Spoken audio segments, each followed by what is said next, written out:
প্রতিদিনের ব্যবহৃত কতকগুলি বাংলা বাক্যের ইংরাজিতে অনুবাদ করব। তোমার খাওয়া হয়েছে? Have you eaten? জলটা গরম করে দাও। Please boil the water. আমি ভাত রান্না করছি। I am cooking rice.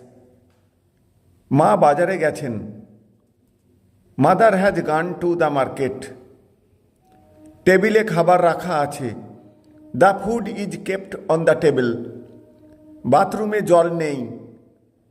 There is no water in the bathroom. পাখাটা চালিয়ে দাও। Turn on the fan. বিছানাটা ঠিক করে দাও। Make the bed properly. আমি কাপড় ধুচ্ছি। I am washing clothes. ভাত হয়ে গেছে, খেতে এসো। The rice is ready, come and eat. বাচ্চাকে একটু দেখে রাখো। Please look after the child. চা খাবে?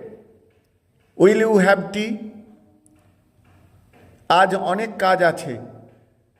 দেয়ার is a lot of work today. এইটা কোথায় রেখেছ? Where did you keep this?